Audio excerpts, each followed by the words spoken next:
Hello everyone. This hour on Verbling, the next in my Getting Results in Business series. Today we're going to be doing, or we're going to be at least beginning, our big case study on entrepreneurship and new business. In the case study, you're going to be charged with setting up a new division of a company, and you're going to have to call in some favors from other departments and other divisions of the company to get a little bit of help in this venture.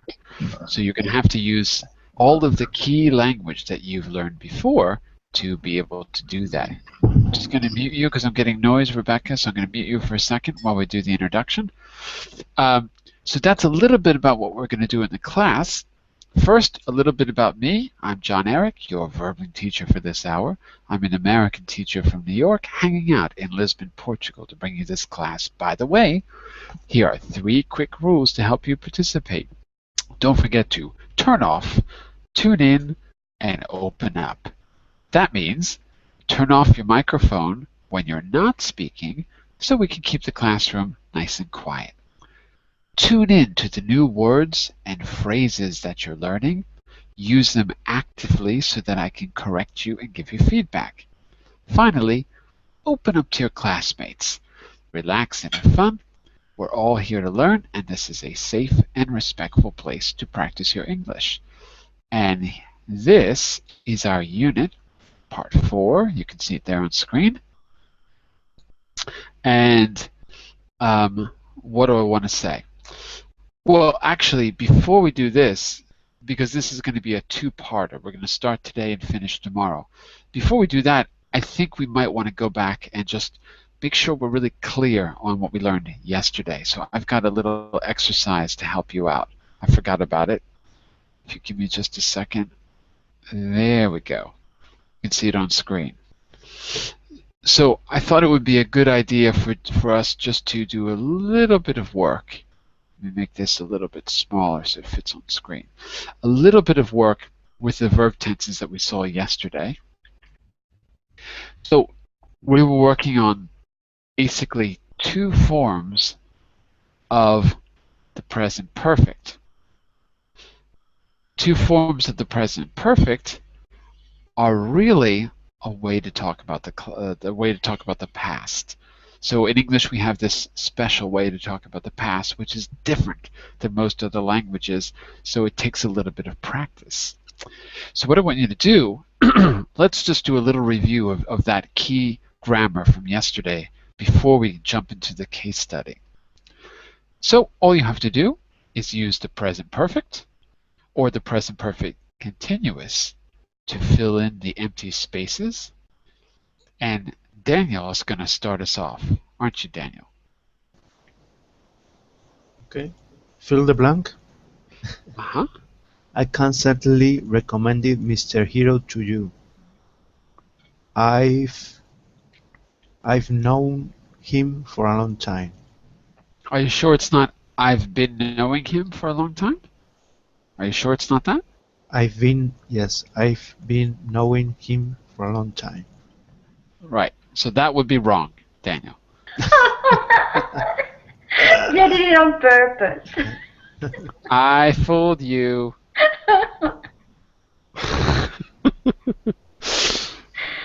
Daniel, your first answer was right.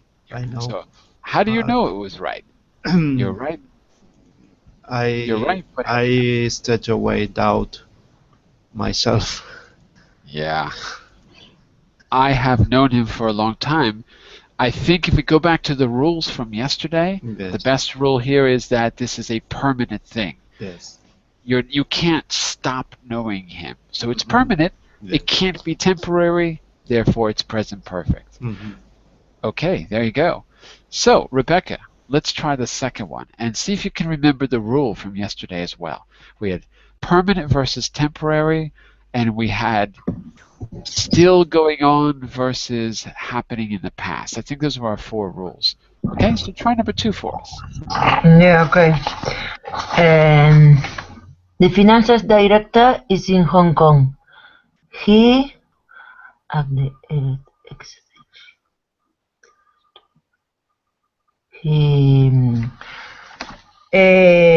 he has been for the no, he has staying at the Excelsior for the last 2 weeks. So say the No, present no. perfect form one He more time. has been staying.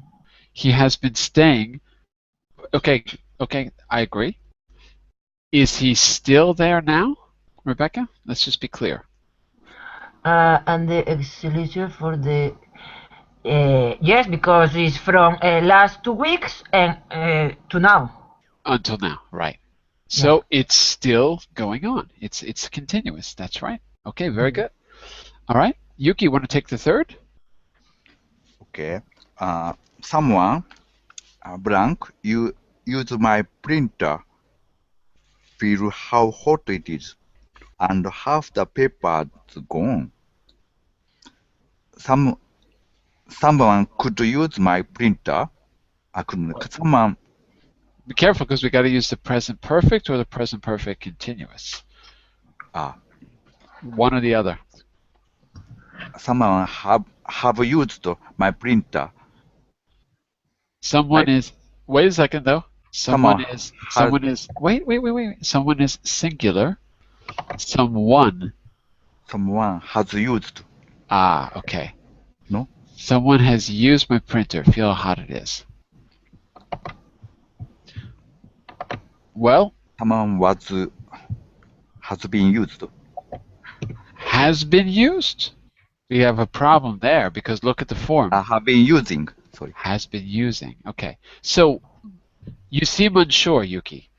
I want you to make a decision. Is it has used or has been using? I think has used. Has used. Well, here's a little clue. Feel how hot it is right now. Half paper's gone. But don't worry about the paper. Look at how hot it is. That's your clue. Feel how hot it is now. So is it a recent event or is it long ago? Recent event. Therefore, is it has used or has been using? Has been using. It's got to be, yeah, because it's recent. That's right. So if you didn't see how hot, you wouldn't know that it has been using. Something has been using my printer. Yes. That's right. So the best thing to do is to try to think of an example in your own experience you can relate it to. So you can use a has been doing, has been speaking, has been using. And if you can think of a clue, like the printer is hot, that'll help you. Like, for example, someone has been reading The Landlady by Roald Dahl because I can still see people inside the document. Someone has been reading. So if you can find a clue in the present, that will tell you it's the present continuous because it shows that it's recent. Anyway, well, let's do a few more. Carmen, can you take the fourth for us? By the way, where is everyone today? We've had like the class overflowing for the last month, and then suddenly today there's no one here. Well, not no one, but is today the day off of English? Is that right, Daniel? I don't know. Today's the English day off? Maybe. Everyone must speak German today. World day off. Maybe. What is today? Is today a holiday? What is today? Today is the 2nd of December. There's a bunch of holidays, Catholic holidays in December. I know that. Only the hard workers. What is the 2nd of December? Pearl Harbor is the 7th. 7th or 8th? It's the 8th. The 8th. Pearl Harbor. Yeah. So that's not today. There's no excuse for everyone not being here. Okay, Carmen, take number 4 for us. What do you think? Okay. We have been negotiating the new contract since May, but we still can't agree. We are still negotiating. So. We are still negotiating. Okay, It hasn't ended because it's since. Right. Since May, right? Since May. Okay, that's it. So since, I think, is the key word there. Maybe we could do that. As you read the rest, see if you can pick out the key word that helped you figure out the time. So we're back to Daniel for 5. I the report, but I haven't got to the final recommendation yet. Uh, I've been reading the report, but I haven't got to the final recommendation yet. Because you haven't finished, right? Yes. Okay. Maybe the key word there would be, what's the adverb that tells you you haven't finished, by the way? Yet. Yet. There you go. Okay. Rebecca, we're on 6. Okay, 6. Sailing for 5 or 6 years now. I go most weekend.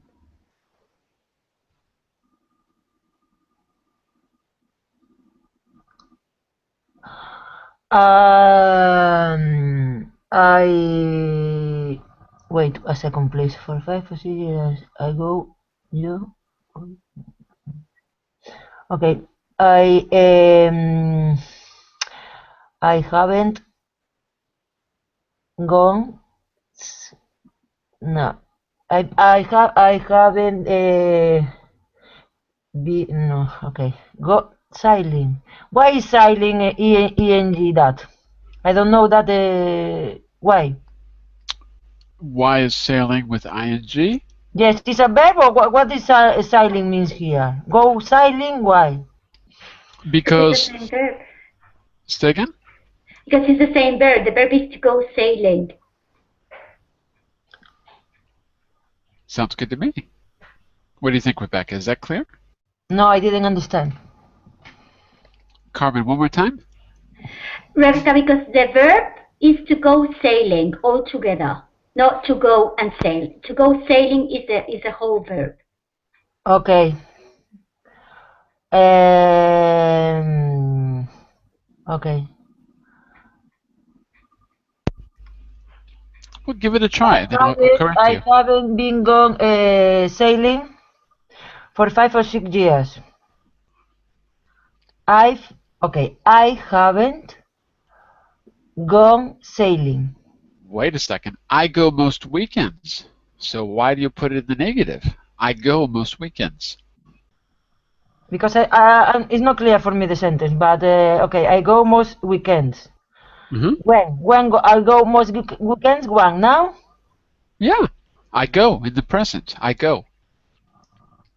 Okay, I have Right. gone sailing for 5 or 6 years now. Right. Is it finished? No, it's not finished because I still go, right? It's not finished. So, if it's not finished, then it can't be I have gone. It's got to be the other form. So is still he's still going. So is continuous. That's right. I have been going sailing.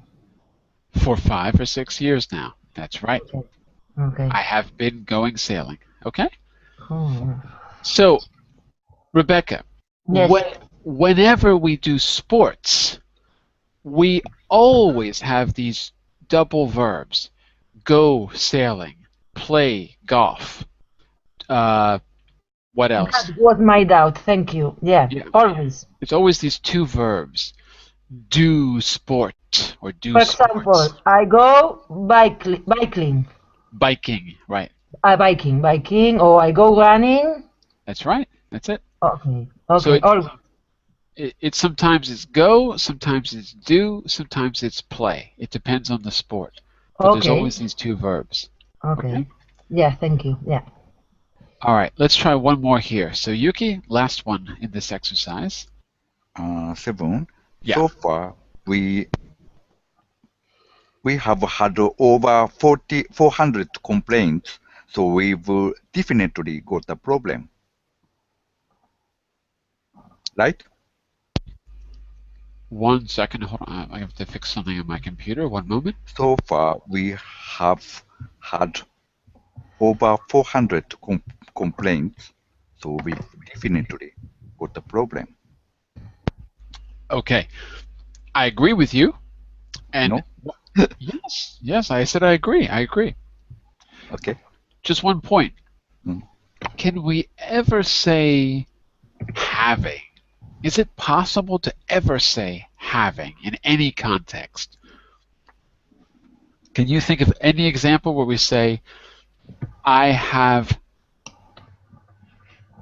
I think in this case it is impossible Yeah. because it's a kind of result.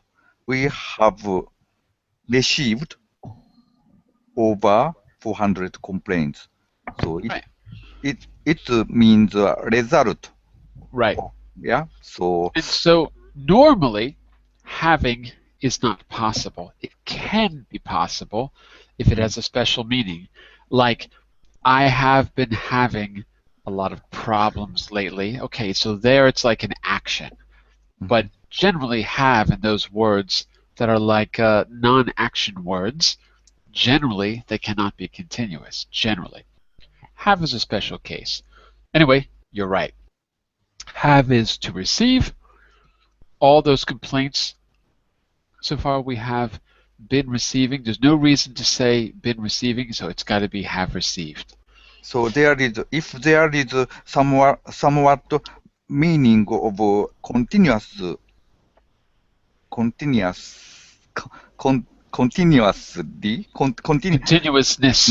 continuousness, you can also use. You can use is present perfect.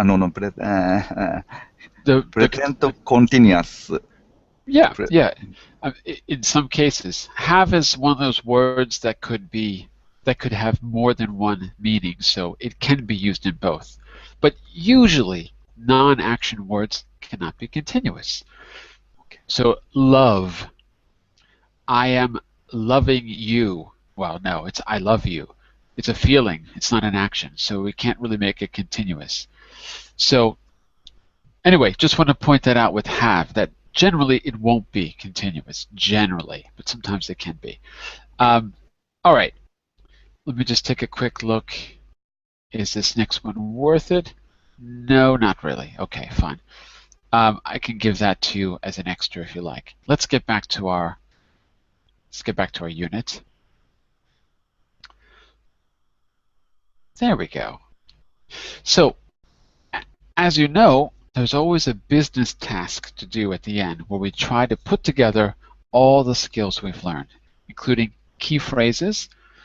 This time, we'll add present perfect and present perfect continuous, and of course, the set of vocabulary we learned in the beginning. So, what do you think? Let's get the background on before we find out our task, we need to know a little bit about the background of the business problem. And we've got an interesting entrepreneurial situation going on here. So, what do you think? Rebecca, want to take the text for us? Read the text. If you want to, sure. Okay. The whole text. If you don't want to. Yes, of course. Okay. No, it's up because to you. I didn't understand you before. Okay. Go for it. Okay. Miho brings bagels to Tokyo. Miho Inagi and it graduate resigned from her safe office job to run her own New York bagel company in the head of Tokyo. By the way, it's bagel. Those are pronounced bagels. Bagels. Mm-hmm. Okay. Kind of bread? Yeah, kind of a bread, right. Okay, yeah.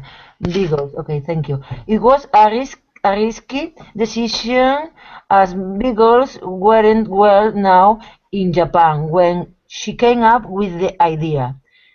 To begin with, the company struggled due to lack of advertising. However, this all changed when an enthusiastic customer wrote a review on I don't know how do you say that. Class, help her out. Excuse me? Class, help her out. Yeah.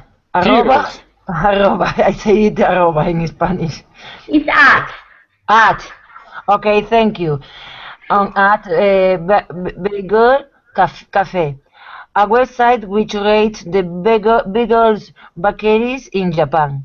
What differentiates Miho's bagels from other in Tokyo is the authentic choice of toppings. She doesn't bow to Japanese taste but offers is exactly what you'd expect to get in New York. Okay, just one point. She doesn't bow to Japanese tastes. Ooh, what does that mean? What do you think that means? She doesn't She bow to doesn't Japan. bow to Japanese Bow. taste. What do you think that sentence means? I don't know the meaning of bow. Let's ask our Japanese. Japanese, what does bow mean? Bow. Bow. Bow. B-O-W. Bow. Ricky, you've got to know that. Bow. English, yeah. Bow. Yeah. Bow means if you often see two Japanese when they meet each other, they are greeting with bow. Bow is when you you show the respect to others. You often bow. You bend your head. You bend the head forward in order to show respect for your partner, for someone. What? So, Understand? is that clear, Rebecca? So, the word I bow. check in the dictionary and know the meaning now. To be honest, I'm sorry. Qué buena. I'm sorry for my... Thank you for your explanation. Yes. Okay, we're not done yet. Rebecca, can you bend your neck forward? Now, can you bend your neck forward? Neck. Your Yes. neck. Neck, my neck. Your Wait. neck. Bend I your don't- neck. Bend your neck forward. My Now neck. you are doing bowing. Buying. Bowing. Bow. Bowing. Okay. Understand? No. No. How to explain? I don't know. You don't have In to. Spanish, try the Spanish. Do you know what bend? Bend. Look. Okay, I know. Yeah, bend. Bend is get down. Yes, Look. bend your hand forward. Rebecca, Please. just look. Bending my Yeah. neck, see? Yeah. Yeah. I get it now. That is joint now, bowing.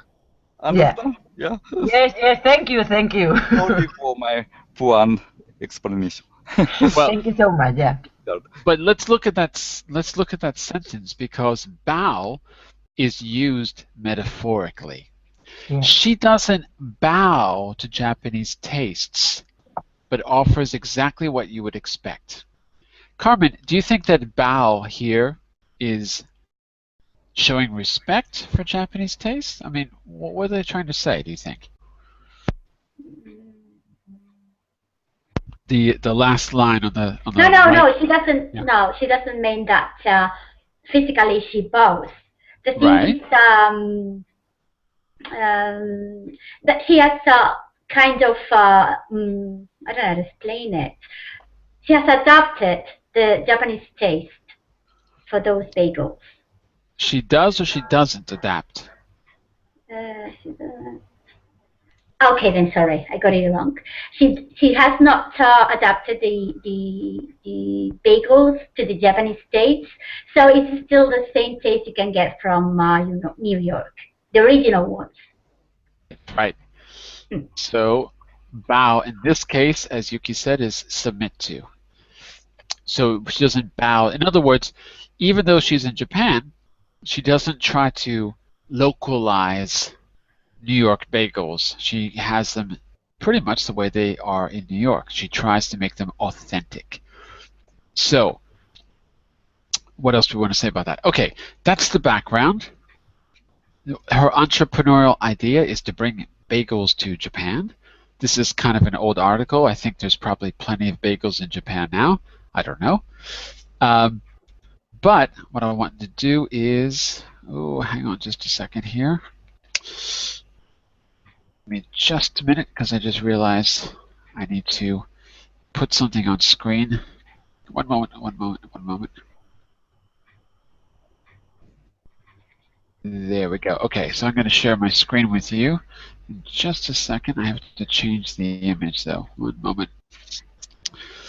There we go. Okay, because I need to have you use your ears, so I don't want you to actually read the transcript here.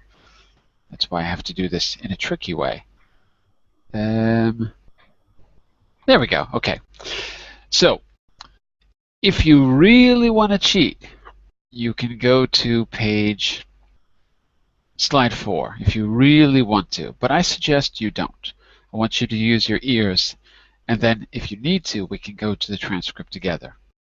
Listen to Miho describe how she moved from computer programming to baking bagels. Here we go.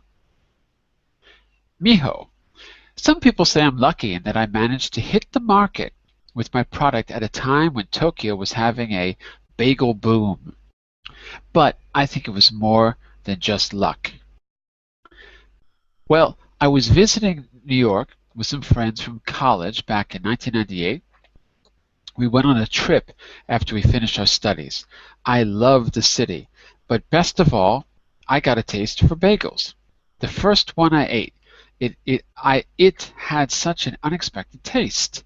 I expected something like bread, but they're actually quite hard and crunchy. Yeah, surprising. Anyway, at the moment, I thought there must be a market for these back in Japan. So 1 year later, I went back to New York and I simply asked in very bad English, could I work at the bagel shop where I ate my first bagel? Mrs. Wilpin, the owner, said she really didn't need anyone, but she said I could spend a week with her sweeping the floor, you know, that kind of thing, and just seeing how the business worked.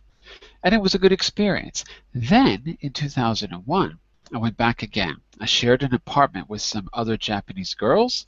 I worked for 6 months with Mrs. Wilpin. She helped me a lot. On the one hand, I didn't get paid for the work. I did. She didn't need another employee. But on the other hand, I learned so much from her, how to make bagels and the toppings. This experience was just so important. So I didn't, excuse me, I didn't, oh my goodness. I didn't go back and open my shop right away. I'd been working in New York for free, so I didn't have any money when I came home. But I persuaded a friend of mine to let me help him out working on an IT database project so I could earn some extra money. But the reason I was able to start up my own company was I got some help from my parents. They basically lent me some money to begin with. They weren't very sure about my plan, not really convinced, but I was so enthusiastic about it and so sure it would work, we drew up a proper contract, so I pay them back the money over time. But that was the financial support I needed to get started. And now the business is very good. I have some very loyal customers, and the recent publicity has been great for my business. Some mornings I arrive at work and already there's a line of customers. They're waiting for me to open. And that's it. Okay. So now that you've got that, I'm going to put the original back on screen, and I've got 3 questions for you to think about. Let me get this back on screen. There you go. Okay. We're on slide 3 if you've got this open on your computer. Okay, so Yuki, can you read the first question and start us off? Okay. Can you think of any Eastern products that have been successfully introduced into Western culture and vice versa? Oh, you should be the expert on that one, right? Yes. Western culture. Yes, my opinion. Yeah. Yeah. I uh, yes. Nowadays, we can taste any kind of food in any big city uh, uh, in the world. Uh, Especially now, i- interest of Eastern people, sorry, interest interest in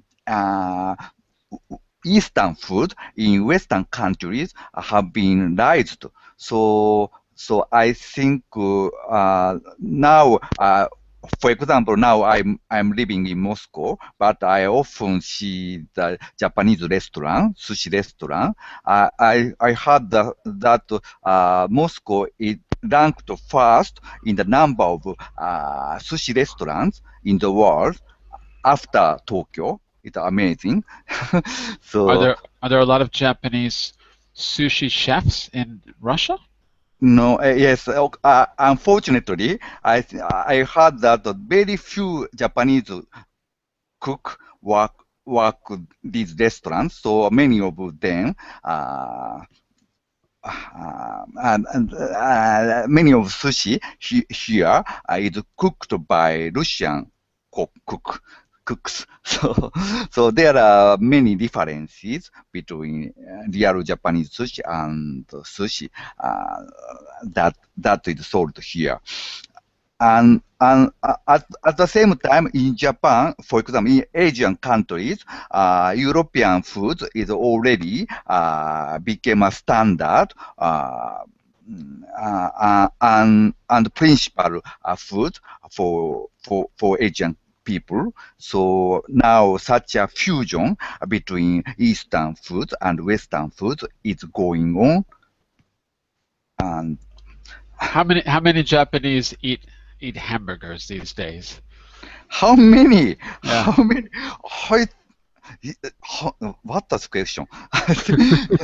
So, not every day we eat hamburger, and we yes hamburger. Some people eat hamburger quite often, but someone no someone eat very rarely. So hamburger is one of the option of fast food. So it Everyone depends. everyone in Japan's gonna look like a sumo wrestler if Eh, Western doesn't stop. I think until now, many Japanese body is quite thinner and smaller than that of Americans. Yep. Americans are big, fat, and nasty like me. Yes, I think every third American. Did you notice? Not nasty, but I Did heard you notice every he said third yes? Americans. Yes, like you, Jon-Eric, big, fat, and nasty. Yes, just like you. Thanks, Yuki. Thank you. Every third American is struggling from obesity now, so it's a big problem. And when I was growing up, everyone was buying futons when I was a teenager. Futons, I guess, are Japanese, right? Yes, futon. Do you know the word futon? Don't Futon know what. became common among American people. The word futon. It was a big fashion when I was like Really? when I was like 12. Everyone had to have a futon. What does it mean? Futon is the Japanese style mattress. You know,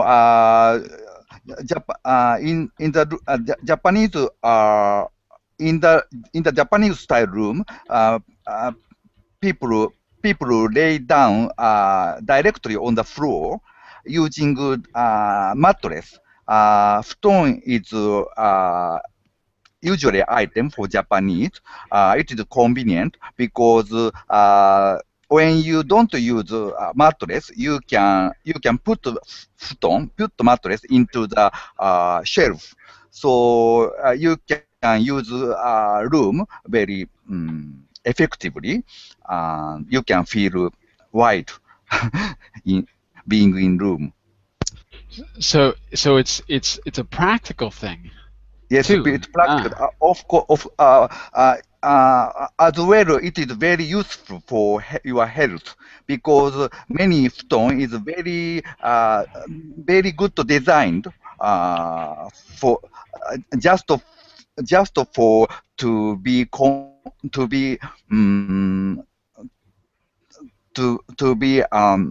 very present when you are sleeping. So you can sleep deeply on the stone. So yes, I think now many foreigners when they come to Japan buy stone and bring stone back to their countries. Well, futons were a big business in the 80s. Everyone wanted a futon. I don't know about today, but they used to Really? be a really big fashion. And you had futon couches as well, futon sofas, futon beds, futon I can't I, believe that. everything. Be- Yeah, I had because a when I futon. was child, stone is regarded as a very strange Japanese Eastern culture, yeah, uh, in the view of Americans. So it is it's also described in American film as a very exotic Eastern bring Eastern goods, Eastern tools. Well, Belonging. maybe New York was different because Yeah, all I did in New York was eat sushi and sleep on futons. I heard about it. Yeah. Maybe that was just a New York thing. I don't know. Um, well, we're getting a little bit of background about cross-cultural for Shadow, who's just joining us. We're getting a little bit of a background about cross-cultural business opportunities because we looked at Miho's bagel business in Tokyo. Let's see. Daniel, can you take the second question for us? Because otherwise we're not going to get to our main task. Although the discussion is very interesting, we do have to get to our main business tasks. So, Daniel, what about question 2? What factors might businesses need to consider when introducing a product from another culture? Take it for us, Daniel. What do you think? And if you can, give us a practical example of something that you know from your experience. Yeah, maybe a very good business is fast food. Okay. Maybe in Spain, in every corner you can find fast food from Turkey. Really? Yes. Like what? Uh, Like kebabs or something? What do you yes, have? yes, kebabs. Yes, Hmm. kebab. Here we say kebabs. Ah, It's very, very, very famous. Very uh, topic trend. it's in fashion. In Trendy. fashion. Trendy. Trendy. Yes. That's Trendy. the word. Yes. Okay, so let's go to that question then, Daniel. What factors might kebab businesses need to consider when introducing something new? So how did they get so successful? What did they do to introduce the Something product? you maybe don't have to invest too much in your business. You can rent a, a restaurant and maybe something you think people will like for eating. I Okay. don't know if it's the question. Yeah, it's the factors. So the Factors. first factor is overhead. Overhead. That's what you were talking about. And so one part of the overhead One thing that might reduce the overhead in the kebab business is what kind of premises do you need for a kebab business? You need to spend a lot of money? Yes. Don't Do you? invest. Invest. Invest. Don't invest too much money.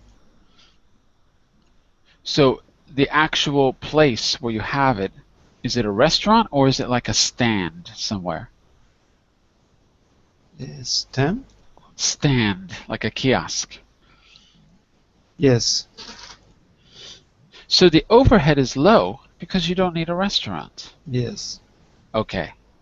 Overhead. Overhead. Overhead is not exactly expenses. It's Mhm. everything you need to get Uh-huh. started. Everything. Just Okay. the investment, the operational cost. It's like your financial protection to have the business work out.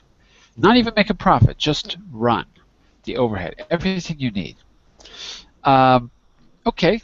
Would anyone like to add anything? Especially if there's another product you can think of besides kebabs. Mm. Anyone else? Going once? Going twice? Sold to Shadow. Hello, Shadow.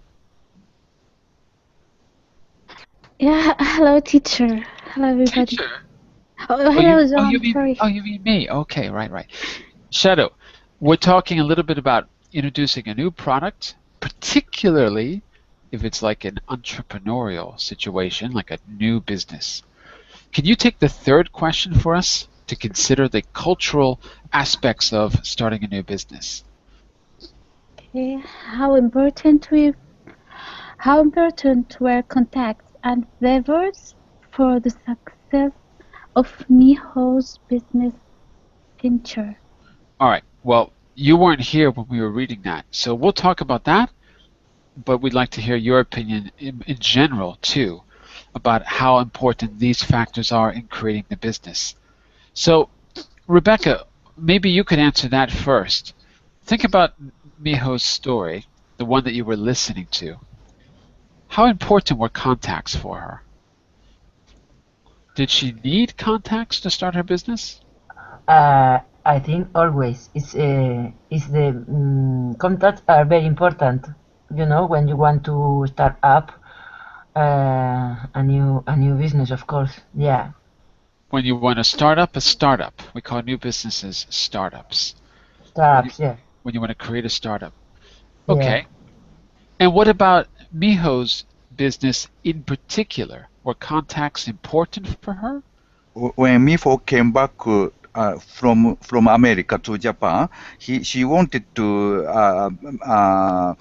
begin the business of a Right? bagel shop, but he had no money. He had no money then, so she persuaded the contact of her to to help her. Uh, so her contact recommended the work of IT industry, maybe IT database project. He That has. Sorry. and and that and after working in this job, Mifo could uh, Mifo could get the money to begin. She was able to get the She money. was able to make money Yeah. to begin her bagel shop. Yeah. So that, And go sorry. ahead, Rebecca. Yeah, go ahead. I think she has some loyal customers, and that is very useful because it's a good advertisement. Yeah, we call that word of mouth advertisement. Word of mouth. So that means that if people like your business, they're going to tell other people. Word of mouth, like this. All right. Okay, word of mouth. Thank you. And what about her contact in New York? Was she, did she, Carmen, do you remember if she was was she getting paid to learn about bagels? I mean, how did that Now work out? No, what happened? she was working for free because she wanted to learn about the business. So I think she went to this. Well, she went back to the same shop when she first ate her first bagel, and then she asked the lady to work for her.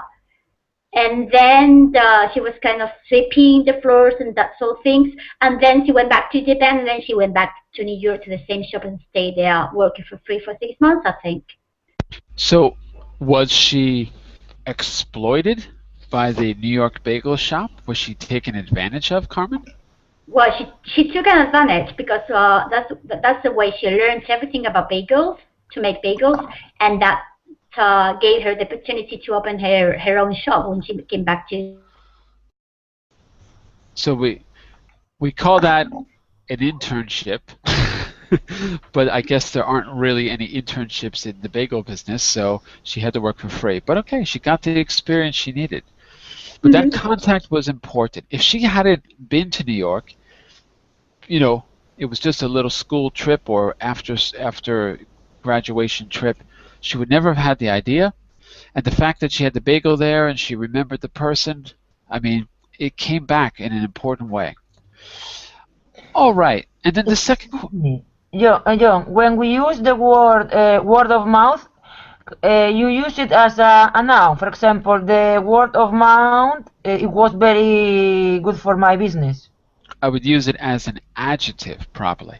And as Word adjective. like the word of mouth advertisement.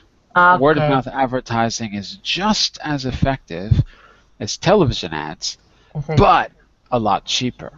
Like an Maybe, adjective. Or for example, the word of mouth thing was really good. yeah, could be. I That think could be it's, makes yep. I don't, work. Sorry. I don't think we could use it as a noun, the word of mouth. Okay, no. Always adjective. But we think could work. Yeah, Okay. absolutely. Okay, thank you. So how important were the context in flavors? I don't know if I understand the second part of that question. Flavors. How important are the context in flavors? I really don't understand what they mean. I don't know why they have flavors in quotes. The bagels had real flavors, so I'm not sure what the quotes are about, unless one of you happen to know. I really don't understand. I think they mean, I think they're getting at the fact that she didn't, quote, bow to Japanese culture. I think that's what they're trying to say, but I'm not really sure what flavors in quotes really means. Um, what else was I going to say? I don't know. Okay, I had something else, but I kind of forgot. Well, look, one thing we ought to do, we're going to do this more tomorrow when we do our actual task, but let's get the reading out of the way. So, Shadow, you're new here.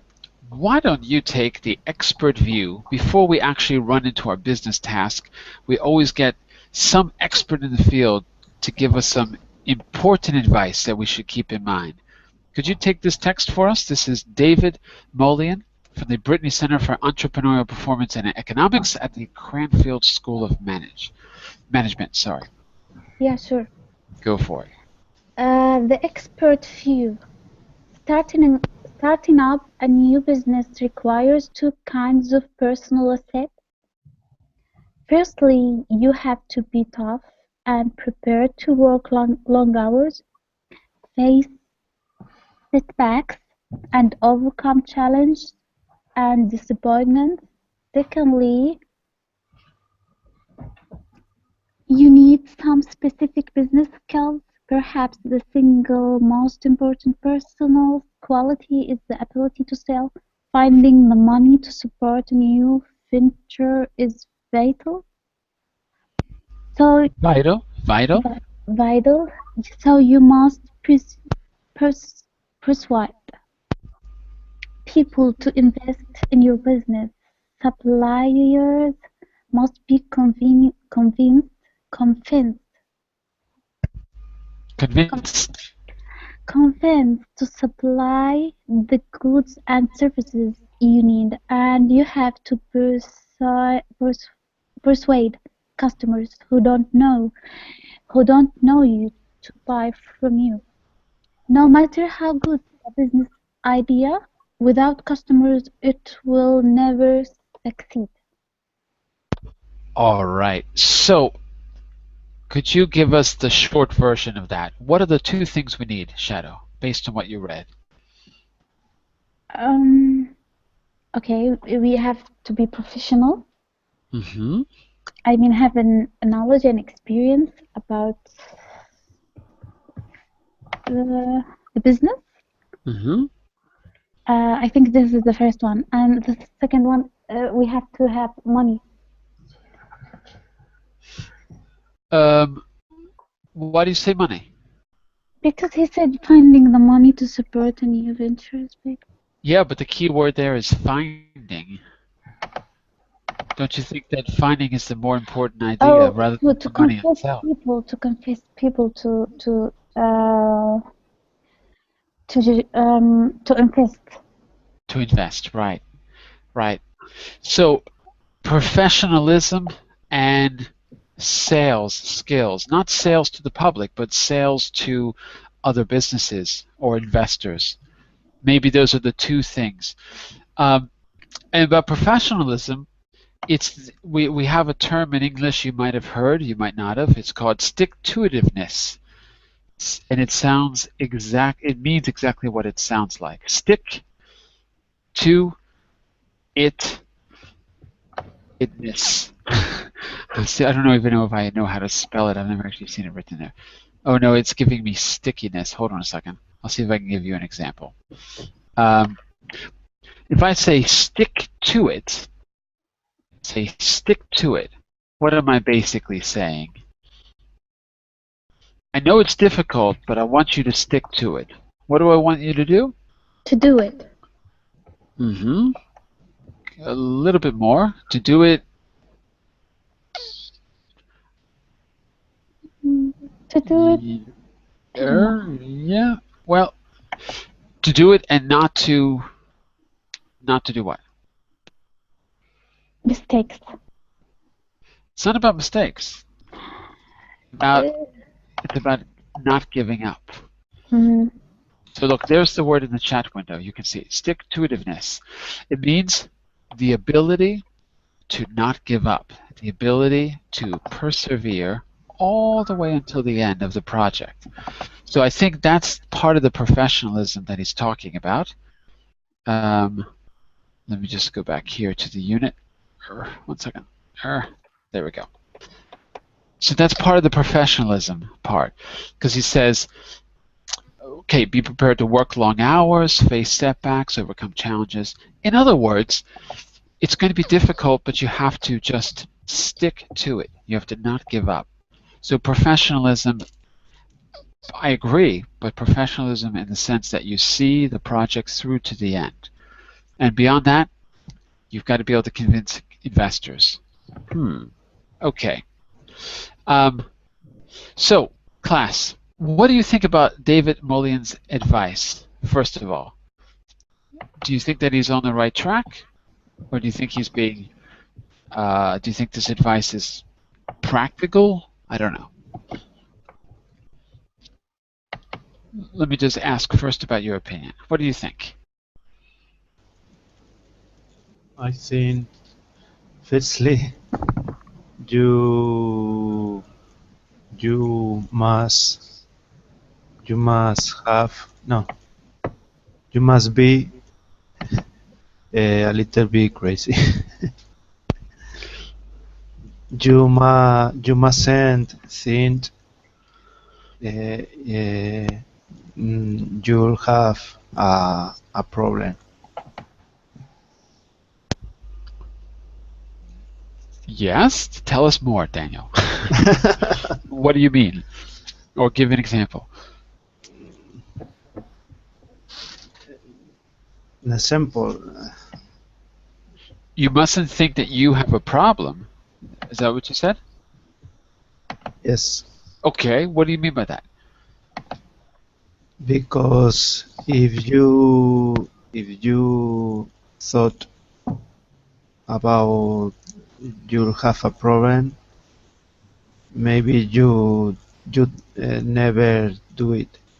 The business, the new Oh, business. you mean don't think about your problems. Yes. Ah, I understand now. I thought you meant that you yourself are the problem. Don't think that you mean everyone's got problems, and doing a business venture is going to be very risky, but don't think about the problems because if you do, you'll never take the risk. Yes. So don't think about the problems. Well, I think that is partly what he's saying. I agree. Most people they'll get to a point where something goes wrong and they'll just give up. And he's saying you've got to, and this is a very hard lesson to learn. I really think it's something that has to almost be taught. You've got to realize that failure is part of the process. So yeah, I think so. By the way, are you saying that from experience? Are you an entrepreneur, Daniel? No, Oh, okay. because I'm always thinking about the problems, and I never start up. There you go. Stop thinking about the problems all the time. It's my mind. I Um, am I am I am there. well, So what do you think? What do you think you could do to not get stuck on the problems? I mean, as a business person, what could we do to be able to, convince ourselves to move forward? Is there something particular that might help out? could you repeat? I don't think I could. No. I don't know. You said it's very easy to get focused and be discouraged by problems. Very easy to do that. So, as a professional person, what could we do to stop getting stuck at that moment? Is there something we could do to convince ourselves or to motivate ourselves to continue? What do you think we ought to do as professionals in that case? And this is to the whole class, not just to Daniel, but Okay. Yes. what do you think? I'm saying that because I think this is one of the hardest lessons to learn, is not giving up. I think what is written here, expert advice is true. Without customers, it will never succeed. So, advertisement is one of the way to get contact with customers. And nowadays we can use internet website to get to know of your product to wide range of customers. And just rumor is so you can rely on just rumor. If Rumor? you No, not rumor. What's the word no, we learned? What's the word we just learned? Not rumor. I can't remember. Rebecca, help him out. You know the word. For? The other word for? He said rumor, but we have a better word. Not rumor, but when you want to get your product known by the public, when you want to advertise it without. I remember reputation. Nope, that's not it. No. No. Okay, let me see. don't have Word to of think. mouth. Word of mouth. Yes. We just yeah. So not rumor. word of Rumor can be mouth. negative. Word of mouth is good. You can rely on word of mouth to prevail your product, to promote your product more strongly. But if you have confidence on your products or foods, but usually many people use advertisement to let many wide range of people know of your products.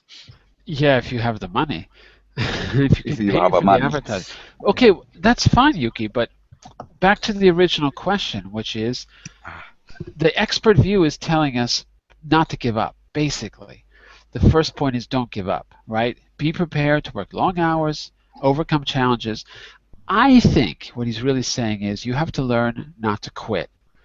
My question to all of you is, as a professional, what can you do to motivate yourself not to quit, or what can you do to stop yourself from giving up when you run out of money, when you don't have customers, when who knows what goes wrong? You suddenly have to deal with a legal dispute or whatever.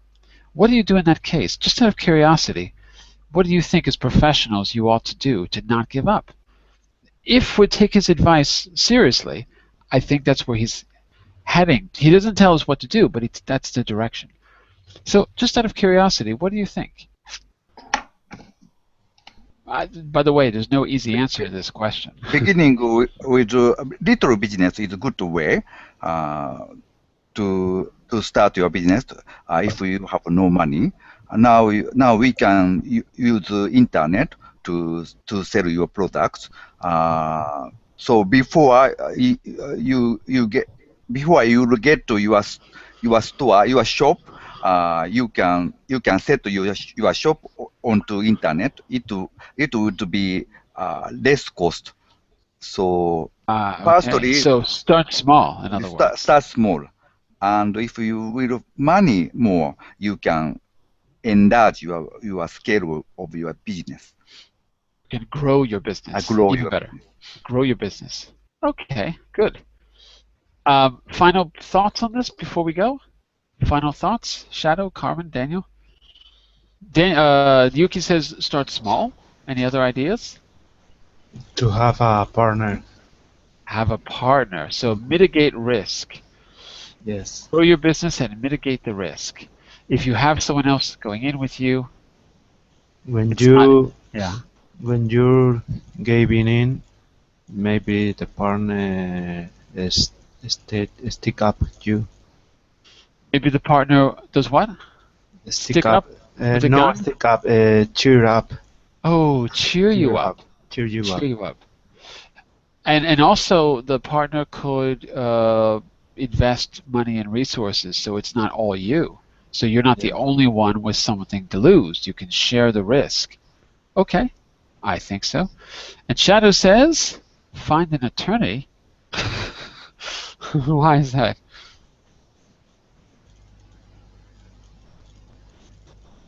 Tell us about that before we go, Shadow. We should find an attorney. Because he's an attorney, I think. Does that mean that you're looking for a job, Shadow? Are you trying to get some work? Okay, all right. So, would you like to file the case?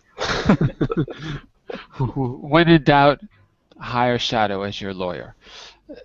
I wish you were here, Shadow, because I could use a lawyer. But I don't think Saudi jurisdiction extends all the way to Europe, so I don't know if I can use it, but next time. All right. In tomorrow's class, we're going to take all this advice and we're going to turn it into a practical situation. You are going to have to use your persuasive skills, the second skill that in the expert view, to try to convince someone to do you a big favor to help you out with your new business. And we can keep in mind advice like starting small, growing your business, sharing the risk with others, and other things that will maybe help persuade the person to give you a favor. That'll be tomorrow at 10 GMT. Don't forget, at 11 GMT tomorrow, we're doing speaking skills, and there's an extra business skill reading class tomorrow at, I don't know, later in the day, sometime. So stick around for that. Not today, but tomorrow. Bye for now, everyone. John, Bye-bye. it's a request from Shadow.